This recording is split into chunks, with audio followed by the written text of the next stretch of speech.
जाति विशेष पर मुकदमा लिखे जाने के आरोप का ब्लॉक प्रमुख पूर्वा प्रतिनिधि ने दिया जवाब। जैसे जैसे नगर पंचायतों के चुनाव नजदीक आते जा रहे हैं, वैसे वैसे सत्ता पक्ष पर आरोप भी लगते जा रहे हैं। वैसे तो ये काम विपक्ष करता है, पर यूपी के जनपद उन्नाव की नगर पंचायत पूर्वा में भाजपा के ही लोगों ने स्थानीय विधायक पर अप्रत्यक्ष रूप से धावा बोल दिया है। पिछले दिनों फेसबुक पर पूर्वा के एक भाजपा नेता ने ये लिखकर विधायक को कटघरे में खड़ा कर दिया कि भाजपा सरकार में ब्राह्मणों पर मुकदमा लिखे जा रहे हैं। हालांकि विधायक अनिल सिंह इसका कारण उस नेता द्वारा विधायक से भाजपा के सिंबल का टिकट मांगना था, पर विधायक ने भी सब कुछ पार्टी के ही हाथ में होना कहकर उसे स्पष्ट संदेश भी दे दिया था। क्या वास्तव में विधायक अनिल सिंह एक जाति को टारगेट करके ब्राह्मणों पर मुकदमा लिखा रहे हैं? इसका जवाब दिया पूर्वा ब्लॉक प्रमुख प्रतिनिधि दीपांशु चौधरी ने एक प्रेस वार्ता में। विधायक पर जातिवाद का आरोप लगाने वाले शख्स को कैसे दीपांशु ने कटघरे में खड़ा कर दिया, आइए देखते हैं पूर्वा ब्लॉक प्रमुख प्रतिनिधि की ये प्रेस वार्ता। आज जनता दर्शन में कितनी समस्याएं आई हैं और कितनी समस्याओं का निस्तारण हुआ है? पहले तो सभी पत्रकार साथियों का धन्यवाद। जनता दर्शन माननीय विधायक जी प्रत्येक शनिवार को विकासखंड को पहुंच करते हैं। अधिक व्यस्तता के चलते आज वो नहीं है। माननीय प्रमुख जी, मैं उनका प्रतिनिधि और विधायक पत्नी बहन मोदी जी और मंडल अध्यक्ष सोन श्रीवास्तव सब लोग मिलकर जनता की समस्याएं निपटा रहे हैं। कई सारी समस्याएं हैं जिनको त्वरित निस्तारित किया गया। दीपांशु जी, एक पोस्ट चल रही है फेसबुक में जिसमें ये लिखा गया है कि इस सरकार में सबसे ज्यादा मुकदमे ब्राह्मणों के ऊपर लिखे गए हैं और वो पोस्ट लिखने वाले लोग यही पूर्वा क्षेत्र के ही हैं। उनका कहीं ना कहीं सारा विधायक अनिल सिंह की तरफ है। आपका क्या कहना है? क्या वास्तव में ब्राह्मणों के ऊपर इस सरकार में सबसे ज्यादा मुकदमे लिखे गए हैं?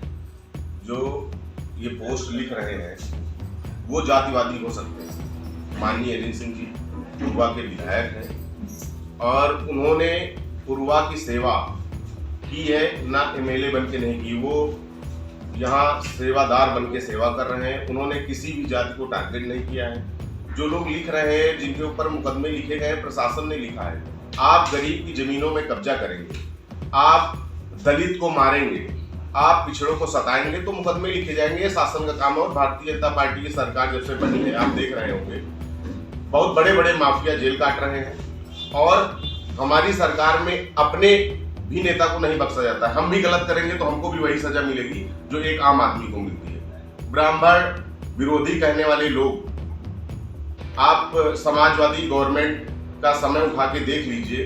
समाजवादी सरकार में संजय शुक्ला जी और शिव शंकर दीक्षित जी, सुभाष अवस्थी जी, अन्य कई ब्राह्मणों के ऊपर 307 जैसी गंभीर धाराओं में फर्जी मुकदमे लिखे गए जिनका उनसे कोई लेना देना नहीं था।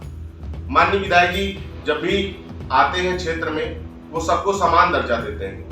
आप इसका उदाहरण देख सकते हैं कि मैं एक दलित परिवार से हूँ और ब्लॉक प्रमुख हूँ। विधायक जी ने कभी भी किसी तरह का मिसबिहेव नहीं किया। वो सबको समान रखते हैं अपने कार्यकर्ताओं में। उन्होंने कभी जातिवाद की भावना नहीं फैलाई है। ये बिल्कुल गलत है। जो भी ये कर रहे हैं वो सब वही लोग हैं जिनको इस समय कब्जा करने को नहीं मिल रहा है, चोरी करने को नहीं मिल रहा है, जुआ खिलवाने को नहीं मिल रहा है।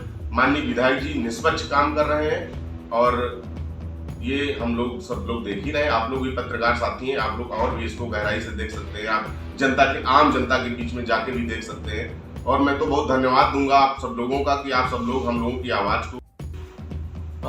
दीपांशु, जैसा कि आपने बताया कि आप एक दलित परिवार से हैं और आप ब्लॉक प्रमुख हैं। जहाँ तक मेरी जानकारी है, किसी ब्लॉक से प्रधान जो अध्यक्ष हैं प्रधानों के, वो भी एक ब्राह्मण हैं। आपको ऐसा नहीं लगता कि कुछ अवसरवादी लोग जो चुनाव के समय विधायक जी के साथ आ गए थे, भाजपा में आ गए थे, उनको कहीं ना कहीं अमित जो हैं आपके प्रधान संघ के अध्यक्ष, वो खल रहे हैं कि वो ब्राह्मण हैं इसलिए उनको अच्छा पद नहीं दिया जा रहा है भाजपा में? आप क्या ऐसा मानते हैं? बिल्कुल नहीं मानते हैं। आप देखिए कि अमित तो नहीं है प्रधान संघ के अध्यक्ष, वो प्रतिनिधि हैं जी। और ये बहुत बड़ा काम है कि पहली बार कोई विकास खंड की महिला चुनी गई थी। उसके बाद हमारे यहाँ सोहा में भी चुनी गई महिला ही, लेकिन शुरुआत हमारे विकास खंड पूर्वा से हुई। उनकी माता जी को बनाया गया और उनको दर्जा दिया गया और अमित जी को भी विधायक जी ने दर्जा दिया, अमित जी जैसे और अन्य लोग हैं, राम बाबू शुक्ला जी हैं, जो भी उनका कार्य करता है वो सबको समकक्ष मानते हैं। और भारतीय जनता में बड़ा पद तो ये सेवा है। भारतीय जनता पार्टी में पद का कोई महत्व नहीं है, सेवा है। माननीय प्रधानमंत्री मोदी जी और उत्तर प्रदेश के मुखिया माननीय योगी आदित्यनाथ जी ने बताया, एक नारा दिया कि संगठन सेवा है। अब सबका साथ, सबका विश्वास, सबका विकास, ये नारा हमारा जब चल रहा है तो यहाँ किसी भी जाति के नेता को ये नहीं कहा जा सकता है कि पद नहीं दिया गया, यहाँ पद ही सेवा है। अच्छा, आपने अभी एक बात कही है कि कुछ ब्राह्मण वर्ग के लोगों के नाम गिनाए जिनके ऊपर मुकदमे लिखे गए थे। जाहिर सी बात है वो सपा सरकार के उसमें लिखे गए होंगे जब यहाँ के विधायक उदयराज जी थे। आप क्या मानते हैं, तब इतना विरोध लोग करते थे? जब पार्टी के होकर के लोग क्या विरोध करते थे? क्या लोग इतना लिखते थे कि विधायक उदयराज जी ने इनके ऊपर लिखा दिया या सपा सरकार ने इनके ऊपर लिखा दिया? आप क्या मानते हैं? समाजवादी पार्टी की सरकार का वो दौर आपने भी देखा है, हमने भी देखा है। उस दौर में विधायक के खिलाफ लोग लिखना बोलना बिल्कुल कर ही नहीं सकते थे, इतना डरते थे, इतना भय का माहौल तो उस समय था। इस समय हमारे विधायक जी इतने सीधे सरल हैं कि उनके खिलाफ एक आम आदमी भी रोज लिख रहा है, तो आप इससे अंदाजा लगा सकते हैं कि भय का माहौल समाजवादी सरकार में था या हमारी इस सरकार में विधायक जी के कार्यकाल में।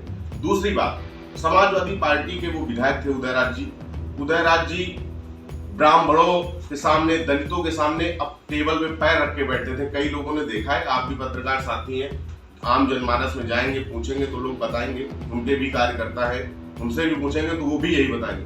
हमारे विधायक जी ने कभी इस तरह का काम नहीं किया। हमारे विधायक जी बुजुर्गों का सम्मान करते हैं, नौजवानों के साथ रहते हैं, महिलाओं के साथ रहते हैं। पूर्वा विधानसभा में आप देखिए कितना विकास हुआ।